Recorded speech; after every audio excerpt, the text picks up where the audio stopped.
Şimdi insanlarımız gerek gelecek kaygısı, işte gerek Türkiye'nin kriz durumu vesaire yoğun şekilde ülkemizin çoğu insanı psikolojik olarak kaygı bozukluğu, aksiyete ve depresyondan muzdarip.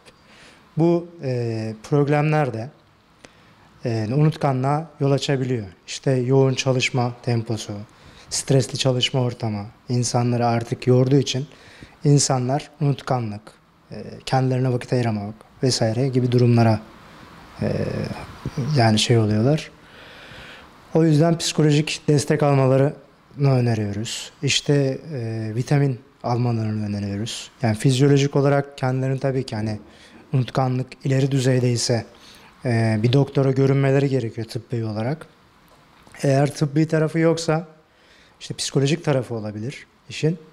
O psikolojik tarafı da deminki söylediklerim işte aksiyete ve depresyona bağlı veya strese bağlı unutkanlıklar olabiliyor. Bunların da tedavisi diyelim uyku düzeni. Uyku düzenine mutlaka dikkat etmeleri lazım.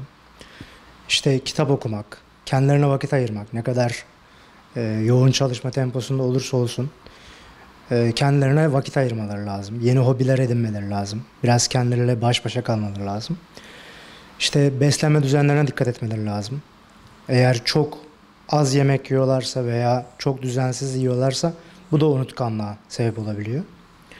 Beslenme düzeni, uyku düzeni unutkanlık için birinci adım. İkinci adımda ise işte kitap okumak, işte sudoku çözmek çok iyi geliyormuş. Onu biliyoruz.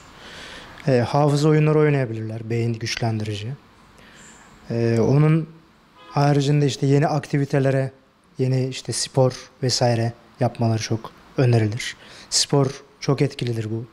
Hafıza veya stresten uzaklaşmak, kaygı bozukluğu ve depresyona çok iyi gelen bir şeydir. Sporu da öneririz. Hafızayı güçlendirmenin etkili yolları demin saydığım gibi işte beslenme düzenine mutlaka dikkat edecek, sağlıklı beslenecek. Mesela ne bileyim alkol, uyuşturucu gibi şeylerden uzak duracak. Spor yapacak çok etkili biçimde. Bu gözle görülür şekilde gerçekten hem performansını arttırır hem hafızasını arttırır. Hem vücudun dinçliğini arttıran bir şey. Onun haricinde kitap okumak çok işte hafızayı dengeler.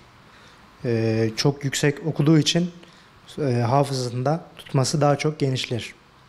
Onun haricinde sudoku çözmeyi hekimlerimiz de çok önerir. Hafıza ve Alzheimer, ileride Alzheimer için. Onun haricinde hafıza oyunları, kendine vakit ayırmalı, zaman ayırmalı mutlaka. Onun haricinde yeni aktiviteler, işte sosyalleşme çevreleri, işte ne bileyim kendileri işte dağcılık, spor aktiviteleri, sosyal aktivitelere katılmalarını öneririz.